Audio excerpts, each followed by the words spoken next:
Snow White and the Seven Dwarfs. On a calm evening, as dusk slowly descended, and the stars began to twinkle like tiny diamonds scattered across the velvety black carpet of the sky, perhaps this is the moment for you to gently close your eyes, relax your mind, and let the soothing fairy tales lull you into a sweet dream. Let your soul glide on the winds of imagination and join me in a world where wonders are woven from the threads of peace.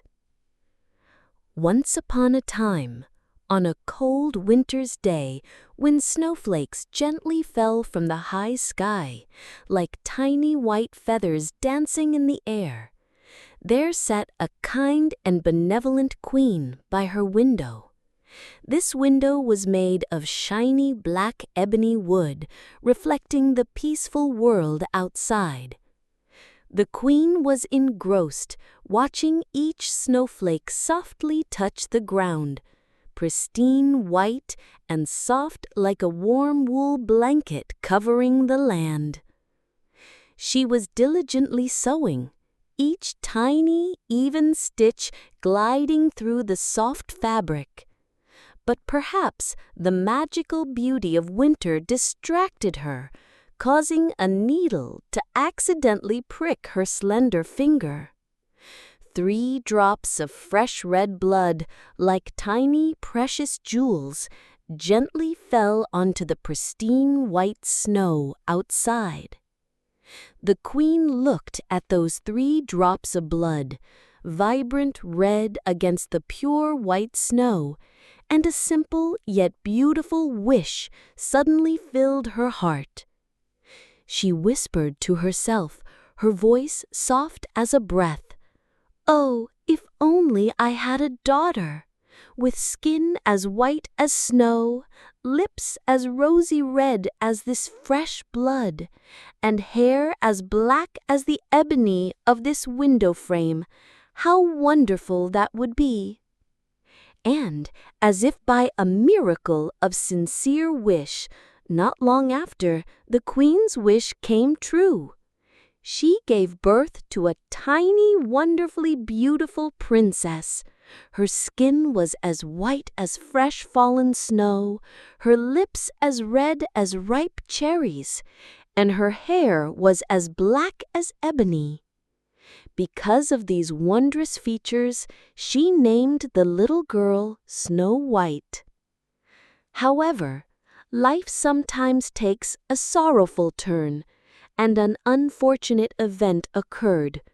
Soon after the birth of the little princess, the kind queen gently departed from this world, leaving an empty void in the palace. A year passed.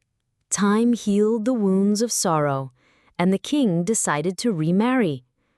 The new queen was exceedingly beautiful, with a splendid and regal appearance, but deep within lay a heart full of arrogance and vanity.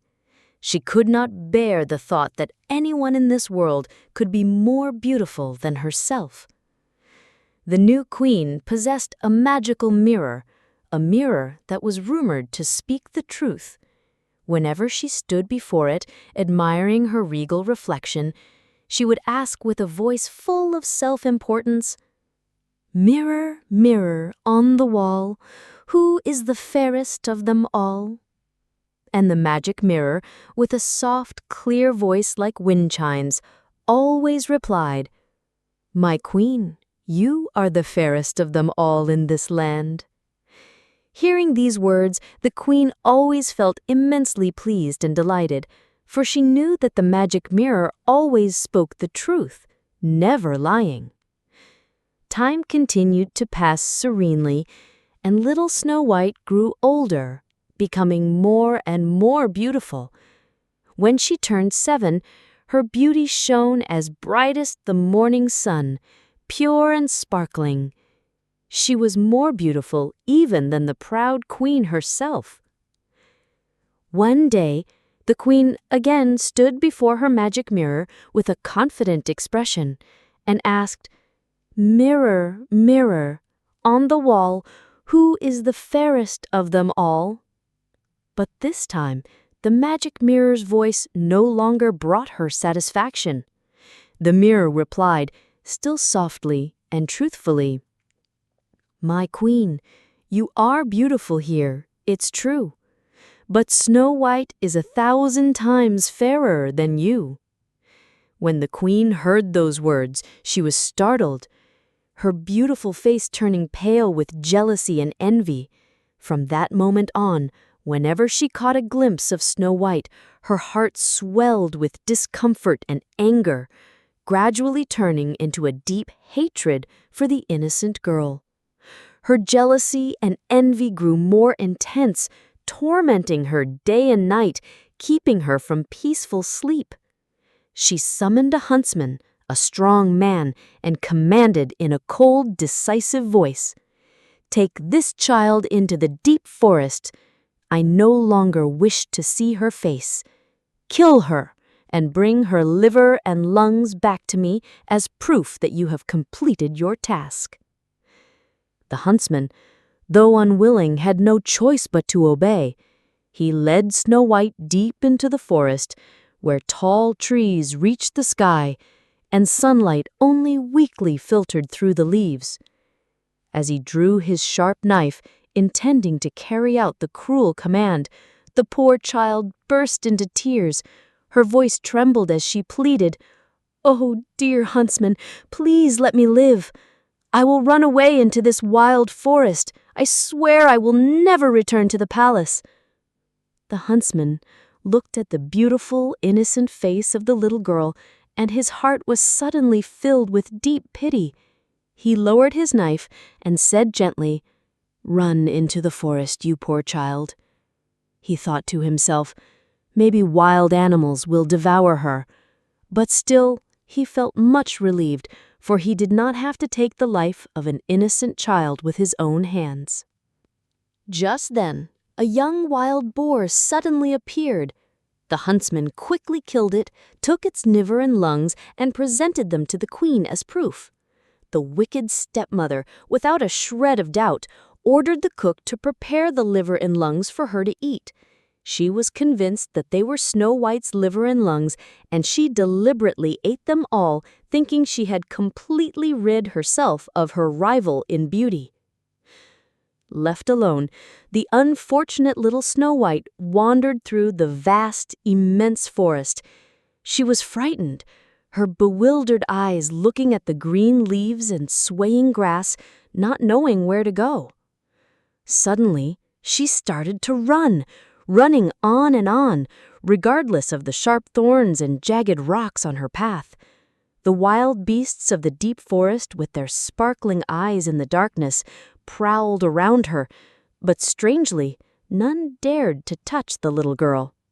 She kept on running and running until dusk began to fall, the last rays of the day slowly fading, giving way to the gentle moonlight. At that moment, she saw a small house hidden among the ancient trees. Delighted, she entered to find a place to rest. In that small house, everything was charmingly neat and green. Everything was tiny, as if made specifically for little people. In the middle of the room was a small wooden table, covered with a pristine white tablecloth, on which were 7 small, pretty plates, each with a tiny spoon, a tiny knife, a tiny fork, and beside it a similarly small, adorable cup. Along both walls were 7 small beds in a row, each covered with a snow-white sheet. Snow White, after a long day of fleeing, was now incredibly hungry and thirsty. She gently ate a little vegetable and some bread from each plate, then drank a sip of wine from each cup, as she didn't want anyone to lose their share. After a whole day of running in the forest, she was exhausted and wanted to lie down to sleep, but the beds didn't fit at all. One was too long, another too short. It wasn't until the 7th bed that she found one that was just right. Snow White gently lay down and then drifted off to sleep, a peaceful slumber after so much fear. When night truly deepened and the stars were sparkling brightly across the sky, the owners of the tiny house finally returned. They were the 7 diligent dwarfs, who spent their days tirelessly digging for iron ore deep within the mountains. They entered their home bringing with them the cool breath of the night forest and a touch of weariness after a long day's labor. They gently lit their 7 small, charming lamps, and as the warm golden light filled the house, they suddenly realized that something had changed.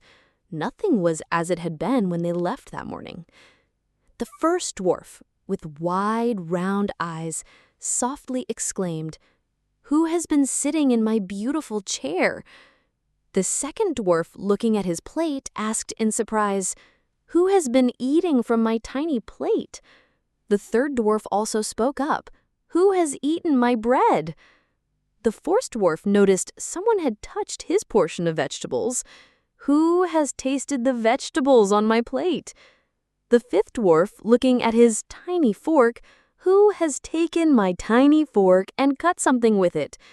The sixth dwarf also noticed the difference. "Who has taken my pretty knife and cut something with it?"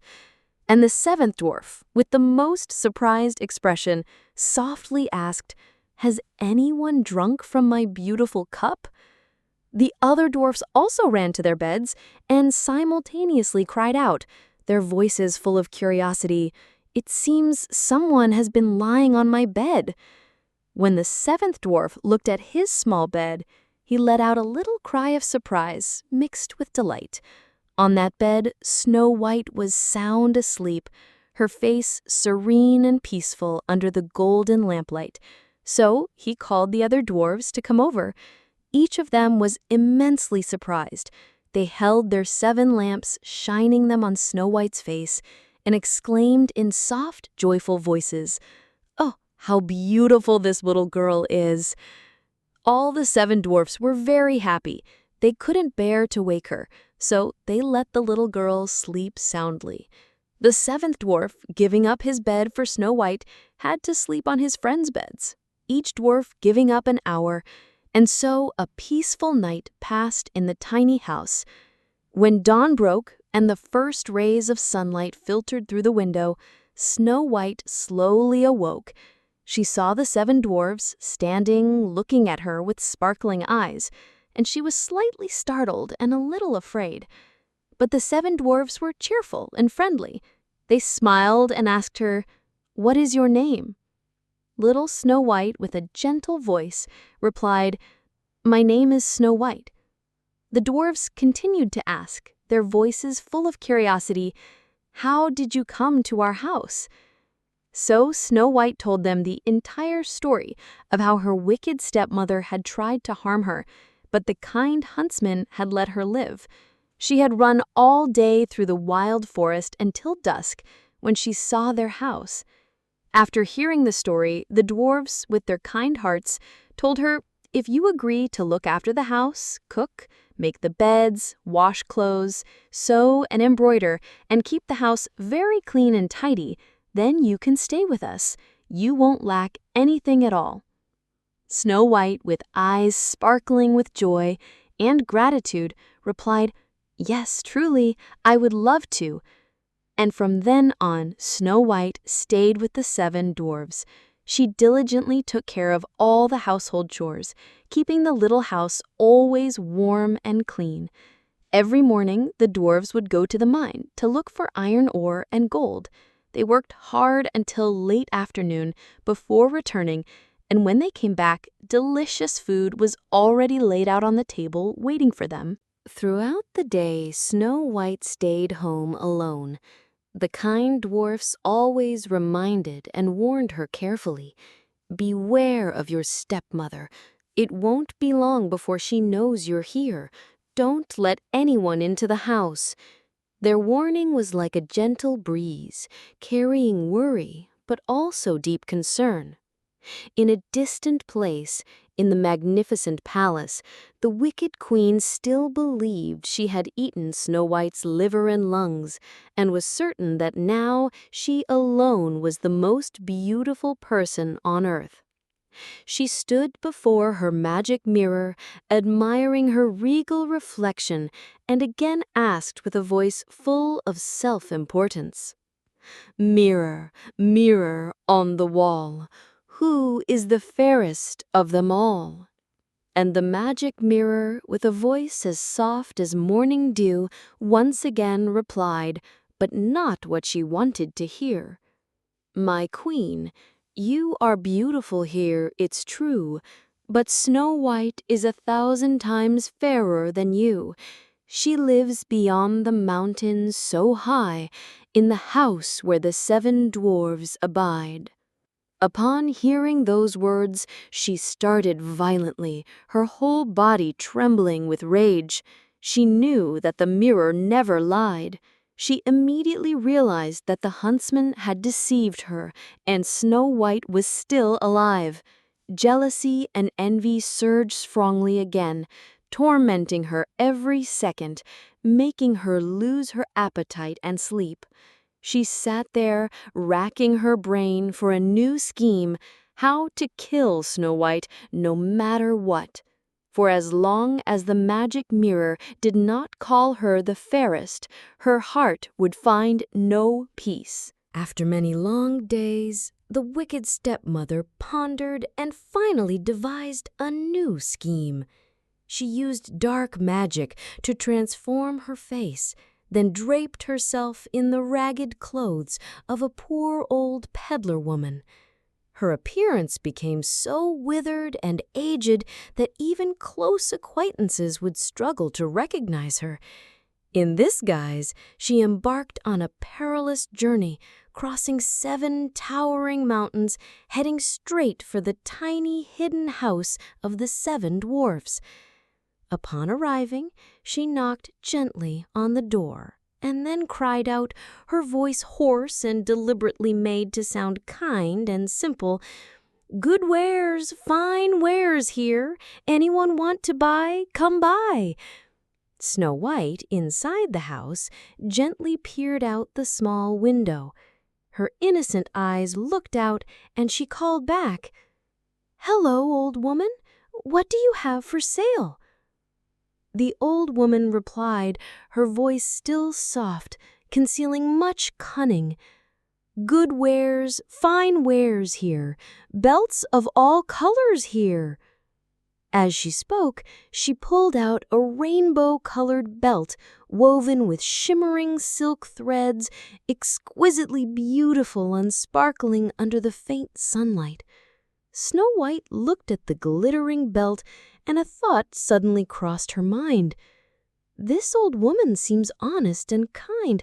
I think I can let her in." She had forgotten the dwarf's careful warning.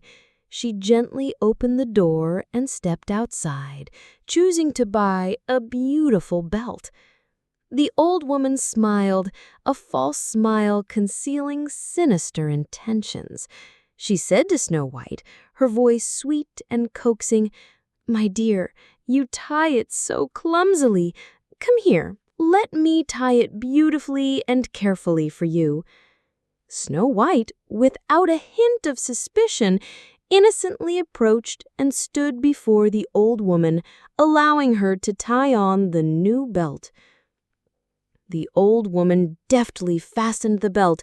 She tied it so tightly, pulling with such force, that Snow White couldn't breathe. She fell to the ground unconscious, like a flower that had just fallen from its stem. The wicked stepmother looked at Snow White lying there, then sneered, her voice full of malice and triumph. "Now you are merely a beauty of the past." With that, she hastily turned and left, abandoning Snow White motionless in silence. A little later, as night fell, the 7 dwarfs returned home. As soon as they stepped through the small door, they saw their beloved Snow White lying sprawled on the ground as if dead, not moving at all. They were extremely worried and sorrowful. They gently lifted her and suddenly noticed the belt fastened tightly around her waist. Quickly, they took a knife and cut the belt. Immediately, Snow White took a shallow breath, then slowly regained consciousness, gradually opening her eyes. After hearing Snow White recount the entire incident, the seven dwarfs understood that the old peddler woman was none other than the wicked queen. They once again warned her to be very careful. "When we are away, never let anyone into the house, Snow White." The warning resonated with worry, but also sincere protection from their little friends. Back at the palace, the wicked queen immediately went before her mirror and again asked with a voice full of self-confidence, "Mirror, mirror on the wall, who is the fairest of them all?" As always, the magic mirror's clear voice replied, shattering her self-satisfaction, "My queen, you are beautiful here, it's true, but Snow White is 1,000 times fairer than you. She lives beyond the mountains so high, in the house where the seven dwarfs abide." Upon hearing this, the queen's blood seemed to boil with rage. She knew for certain that Snow White had come back to life. She gnashed her teeth, muttering, "Very well, I will devise another plan to send you to the underworld. This time, you won't be able to come back to life." With her dark magic, she fashioned a poisoned comb. The comb looked truly beautiful, with exquisite details, but hidden within it was death.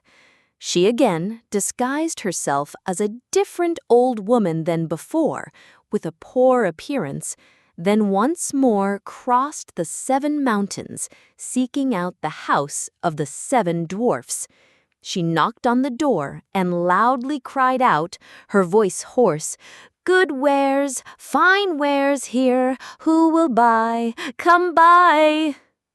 Snow White peered out and said, her voice more resolute than before, "Go away, I'm not allowed to let anyone into the house."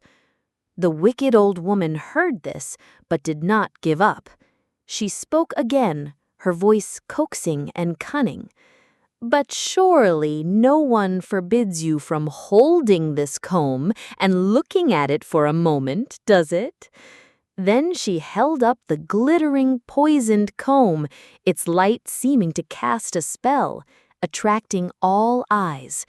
Snow White, still innocent, saw how beautiful the comb was and completely forgot the dwarf's careful warnings.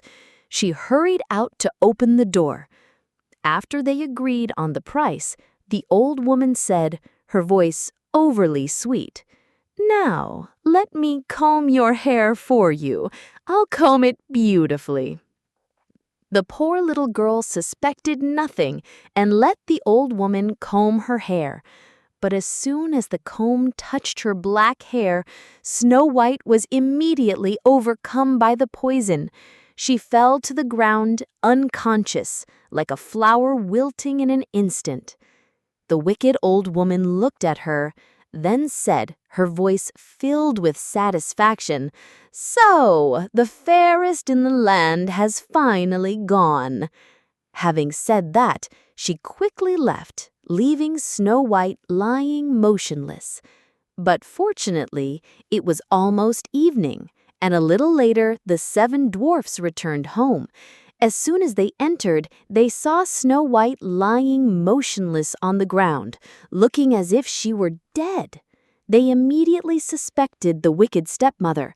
They searched everywhere and finally found the poisoned comb still stuck in her hair. As soon as they removed the comb, Snow White slowly regained consciousness. She opened her eyes and recounted what had happened.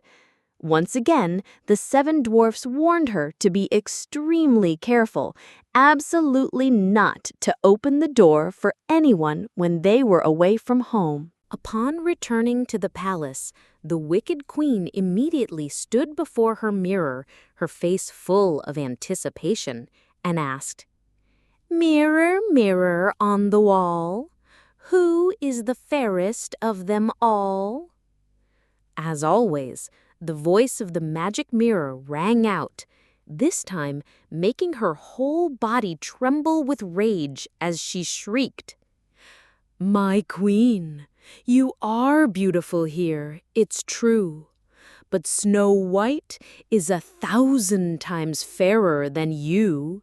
She lives beyond the mountain so high, in the house where the 7 dwarfs abide. Hearing the mirror's words, her fury erupted violently. She screamed, Snow White, you must die! Even if I lose my own life, I will not rest. Her jealousy had transformed her into a madwoman, knowing nothing else but to eliminate Snow White.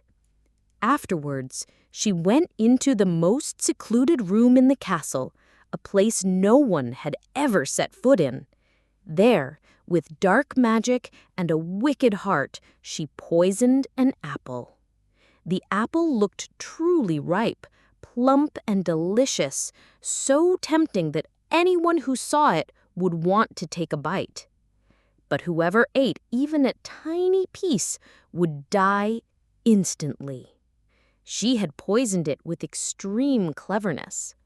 Only half of the ripe red apple, the most appealing part, was laced with poison. Once the poisoning was done, she again disguised her face and dressed as an old peasant woman with a kind, unassuming appearance. Then she once more crossed the 7 high mountains, seeking out the house of the 7 dwarfs. She knocked on the door, and Snow White again peered out the window, saying firmly, I am not allowed to let anyone in, as the 7 dwarfs have forbidden it.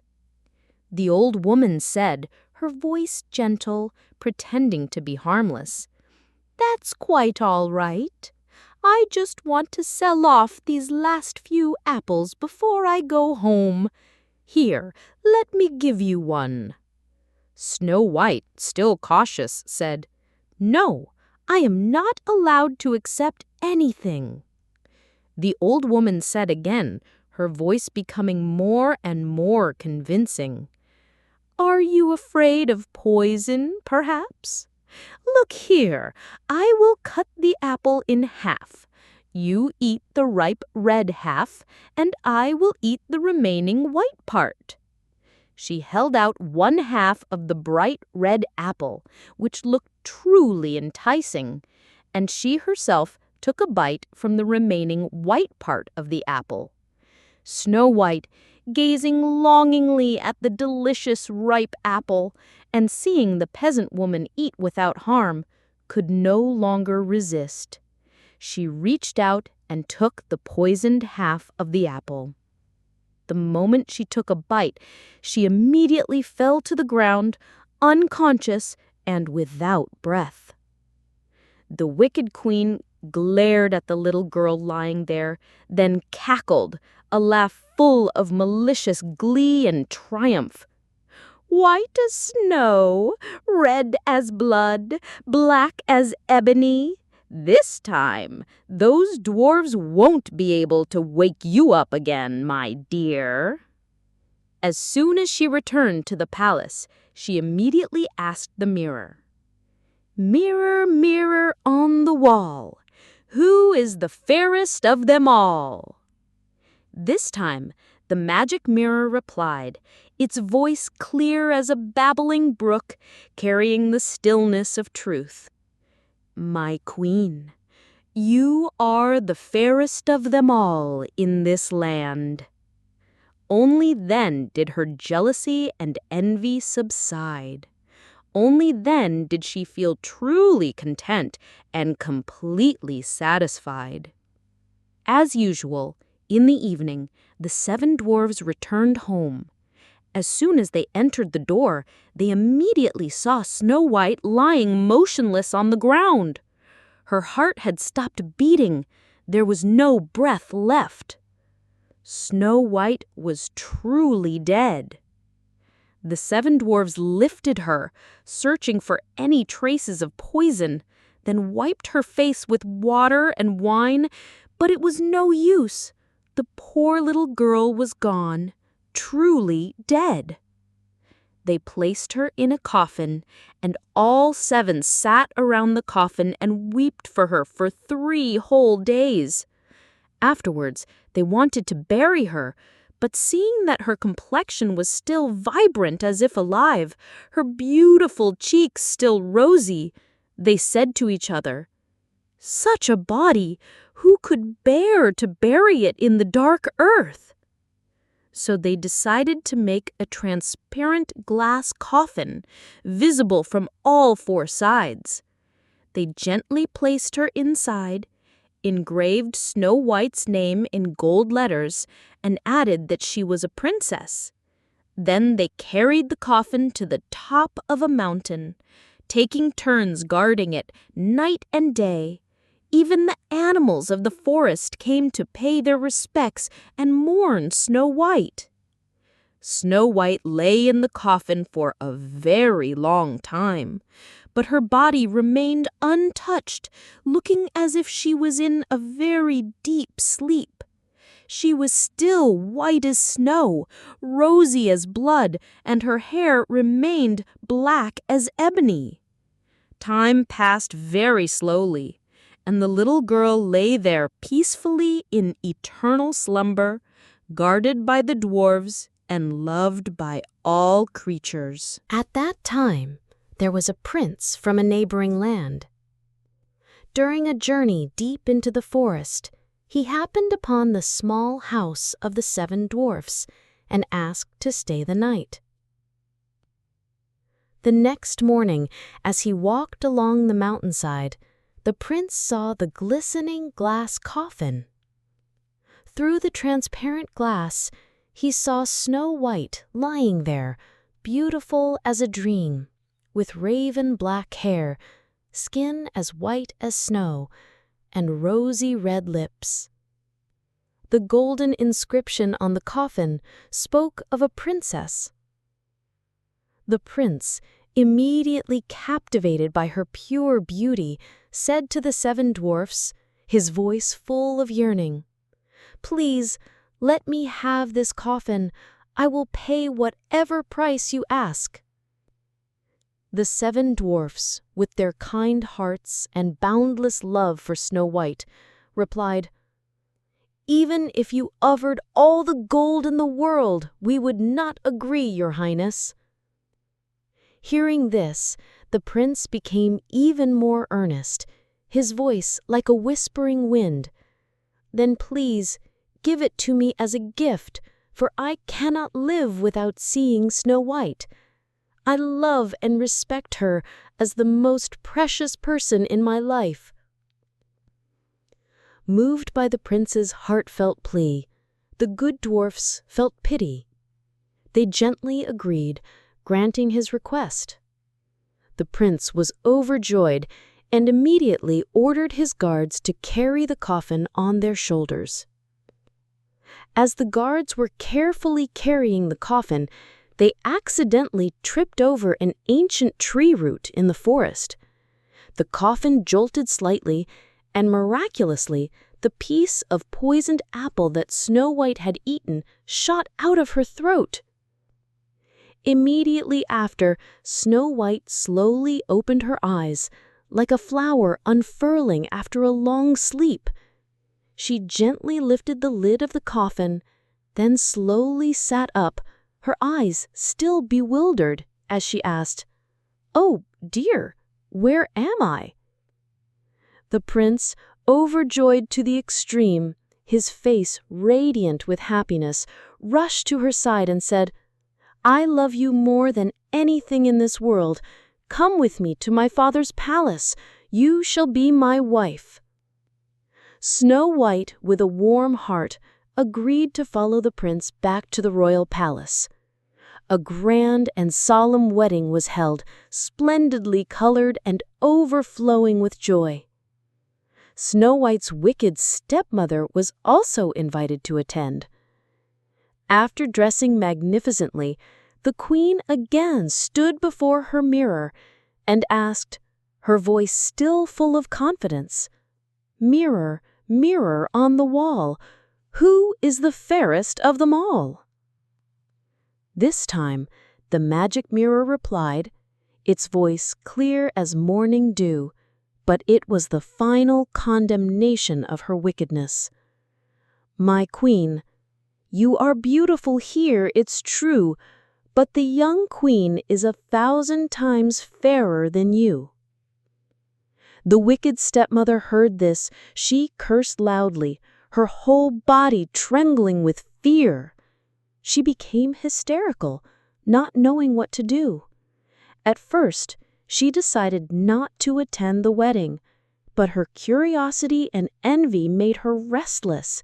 She was impatient, wanting to see the face of the young queen with her own eyes. When she entered the banquet hall, she immediately recognized Snow White. Terrified and utterly panicked, she stood there rooted to the spot, not daring to move. But justice was served. Red-hot iron shoes had been placed on the fire, awaiting her punishment. The king had ordered her to put her feet into those red-hot iron shoes and dance until she fell to the ground and died, ending her life full of wickedness and jealousy. And from then on, Snow White lived a life of perfect happiness alongside her prince. The palace was filled with laughter and joy, and the kind dwarfs remained her dearest friends. Just as Princess Snow White found her peace and happiness after many trials, now you too can gently close your eyes, letting your soul drift into the most beautiful dreams. Let the peace and happiness of this story carry you into a deep, peaceful sleep, where all wonders can come true in your dreams. Good night, and may you have beautiful dreams.